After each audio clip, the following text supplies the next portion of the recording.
नमस्कार दोस्तों, आप सभी का स्वागत है रिवीजन टाइम यूट्यूब चैनल पे। ल्यूसेंट की हम हिस्ट्री की सीरीज को यहाँ पे डिस्कस कर रहे हैं। ये है वैदिक सभ्यता। इसका पहला पार्ट पब्लिश हो चुका है, ये दूसरा पार्ट है। पहले पार्ट में 45 क्वेश्चन थे इसमें, ठीक है। तो शुरू करते हैं। चरक संहिता नामक पुस्तक किस विषय से संबंधित है? तो यह है चिकित्सा से संबंधित है। नेक्स्ट क्वेश्चन है, यज्ञ संबंधी विधि विधानों का पता चलता है तो किसमें पता चलता है? यजुर्वेद में चलता है। नेक्स्ट क्वेश्चन, वैदिक युगीन सभा किससे संबंधित थी? मंत्री परिषद से संबंधित थी। नेक्स्ट, वैदिक युग में प्रचलित लोकप्रिय शासन प्रणाली कौन सी थी? गणतंत्र। नेक्स्ट क्वेश्चन, सबसे प्राचीन वेद कौन सा है? ऋग्वेद। नेक्स्ट, सांख्य, योग, न्याय, वैशेषिक, मीमांसा, वेदांत 6 भिन्न भारतीय दर्शनों की स्पष्ट रूप से अभिव्यक्ति हुई है। कौन से युग में हुई है? वैदिक युग के अंतर्गत हुई है। निम्नलिखित में से वह दस्तकारी कौन सी है जो आय द्वारा व्यवहार में नहीं लाई गई थी? आर्य द्वारा व्यवहार में नहीं लाई गई थी। तो कौन सी इसमें से आता है? इसका आ जाएगा लुहारी या लुहारीगिरी, ठीक है। नेक्स्ट क्वेश्चन जो आता है, यहाँ पे उपवेद दे रखा है और संबंधित वेद से आपको उसको मैच करना है, ठीक है।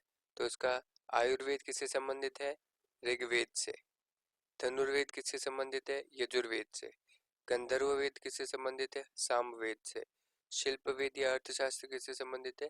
अथर्ववेद से। तो इसका सही आंसर क्या हो जाएगा? पहला ही सही आंसर हो जाएगा। नेक्स्ट क्वेश्चन इसका जो आता है, ऋग्वेद के किन 6 मंडलों को वंश मंडल या गोत्र मंडल भी कहा जाता है? तो इसका सही आंसर क्या है? इसका सही आंसर हो जाएगा दूसरे मंडल से 7वें मंडल तक को वंश मंडल या गोत्र मंडल कहते हैं। किस वेद में जादुई माया या वशीकरण का वर्णन किया गया है? तो किस वेद में किया गया है? ये किया गया अथर्ववेद के अंतर्गत किया गया है। ऋग्वेद में कुल कितने मंडल होते हैं? ऋग्वेद में मंडल होते हैं 10। आर्य भारत में संभवतः आए, कहाँ से आए थे आर्य? वो आए थे मध्य एशिया से। नेक्स्ट क्वेश्चन, सभा और समिति प्रजापति की 2 पुत्रियां थी का उल्लेख किस वेद में मिलता है? तो ये मिलता है अथर्ववेद में। ये एसएससी में बहुत बार पूछा गया क्वेश्चन है। नेक्स्ट क्वेश्चन आता है, अनुलोम विवाह का अर्थ क्या होता है? तो अनुलोम विवाह का अर्थ आता है उच्च वर्ण पुरुष और निम्न वर्ण की नारी, ये अनुलोम विवाह, ठीक है। और नेक्स्ट जो आता है प्रतिलोम विवाह, जब उच्च वर्ण की नारी निम्न वर्ण के पुरुष के साथ विवाह करती है तो इसका प्रतिलोम विवाह कहा जाता है। नेक्स्ट क्वेश्चन आता है, वैदिक युग में यव कहा जाता था? तो वैदिक युग में यव किसको कहा जाता था? जौ को। नेक्स्ट, व्रीहि शब्द किसके लिए प्रयुक्त हुआ है? व्रीहि शब्द प्रयुक्त हुआ है चावल के लिए। प्राचीनतम पुराण कौन सा है? प्राचीनतम पुराण का नाम आता है मत्स्य पुराण। ऋग्वेद में सबसे पवित्र नदी किसे माना गया है? ऋग्वेद में सबसे पवित्र नदी माना गया है सरस्वती को।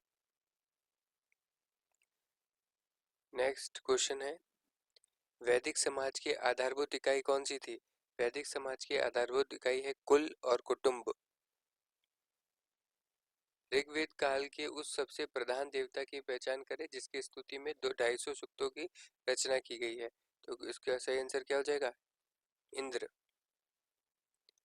किस रचना में नारी को सुरा और पासा के साथ 3 प्रमुख बुराइयों में शामिल किया गया है? तो कौन सी रचना है? उसे मैत्रायणी संहिता कहते हैं। उत्तर वैदिक काल में किस देवता को सर्वोच्च स्थान प्राप्त हुआ था? उत्तर वैदिक काल में प्रजापति को। सूची एक दे रखा है, उसे 2 से आपको मिलान करना है, ठीक है। राजसूय यज्ञ, राजा के सिंहासनारोहण से संबंधित यज्ञ जो है वो राजसूय यज्ञ है। और अश्वमेघ यज्ञ, राजनीतिक शक्ति बढ़ाने हेतु किया जाने वाला यज्ञ, अश्वमेघ यज्ञ। वाजपेयी यज्ञ, शौर्य प्रदर्शन और प्रजा के मनोरंजनार्थ किया जाने वाला यज्ञ, वाजपेयी यज्ञ। अग्निष्टोम यज्ञ, देवताओं को प्रसन्न करने हेतु अग्नि और पशु बलि दिया जाने वाला एवं सोमरस का पान किया जाने वाला यज्ञ अग्निष्टोम यज्ञ कहलाता है। इसका पहला आंसर सही हो जाएगा। इस तरीके से इसका ये पार्ट यहाँ पे समाप्त होता है। इसका एक और पार्ट है, वो आपको कल तक मिल जाएगा। आप सभी को यहाँ तक बने रहने के लिए बहुत